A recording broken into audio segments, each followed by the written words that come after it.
So hello guys, welcome to my channel once again. तो चलिए शुरू करते हैं। तो आज हम लोग पढ़ने वाला है rules of debit and credit. ठीक है, ये बहुत ही इंपॉर्टेंट रूल है, ये आपको जानना बहुत ही ज़रूरी है क्योंकि ये आगे चल के भी आपको काम में आने वाला है। ठीक है, because we are going to make journal entries, ledger, trial balance, balance sheet.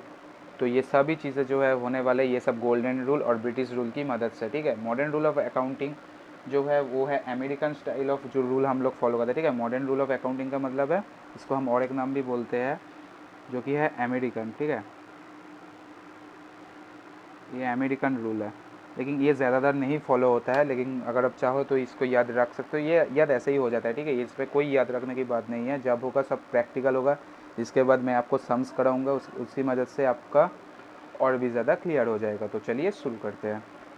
तो सबसे पहले है गोल्डन रूल और ब्रिटिश रूल। ठीक है, इसमें आता है for personal accounts. Personal accounts में डेबिट का मतलब होता है द रिसीवर और क्रेडिट का मतलब होता है द गिवर। ठीक है, जब जब आप कुछ रिसीव करते हैं तो वो हो जाता है डेबिट, जब आप कुछ देते हैं तो वो हो जाता है क्रेडिट।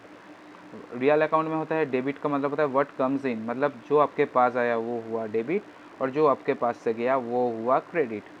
इसी तरह फॉर नॉमिनल अकाउंट का मतलब होता है डेबिट, मतलब है ऑल एक्सपेंसेस एंड लॉसेस। ठीक है, जो जितने भी सारे एक्सपेंसेस होते हैं या फिर लॉसेस होते हैं वो सभी यहाँ पर डेबिट होते हैं।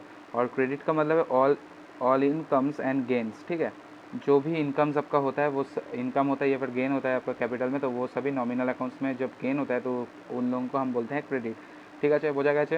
পার্সোনাল অ্যাকাউন্ট মানে হচ্ছে যখন আমি মাল দিচ্ছি সেটা হচ্ছে ক্রেডিট, যখন আমি মাল পাচ্ছি সেটা হচ্ছে ডেবিট। আবার রিয়েল অ্যাকাউন্টের ক্ষেত্রে যখন আমি পাচ্ছি সেটা হচ্ছে ডেবিট, যখন আমি দিচ্ছি সেটা হচ্ছে ক্রেডিট। আবার নমিনালের ক্ষেত্রে হচ্ছে যখন আমার কোনো এক্সপেন্স আর লস হয়ে যাচ্ছে তখন সেটা হয়ে যাচ্ছে ডেবিট, আর যখন আমার ইনকাম বা গেন হচ্ছে তখন সেটা হচ্ছে credit.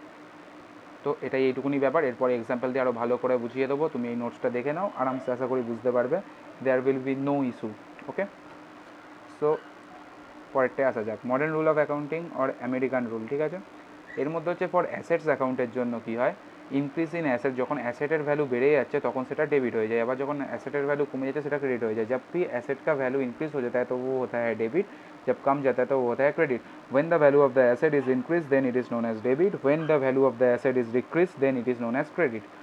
As well as for liabilities account, when the value of the liability is decreased it is known as debit, when the value of the liability increase it is known as credit। जब भी liability का दाम liability कम हो जाता है तो वो हो जाता है डेबिट, जब लाइबिलिटी इंक्रीज हो जाता है तो वो हो जाता है क्रेडिट। ठीक है, दैट्स ऑल। सो ऐसे ही फॉर प्रोप्राइटरशिप अकाउंट्स डिक्रीज। ठीक है, जब प्रोप्राइटर्स का अकाउंट डिक्रीज हो जाता है तो वो हो जाता है डेबिट, जब इंक्रीज हो जाता है तो वो हो जाता है credit. Easy, I think easy होगा आपके लिए, इतना कुछ ज़्यादा मुश्किल नहीं है इसमें।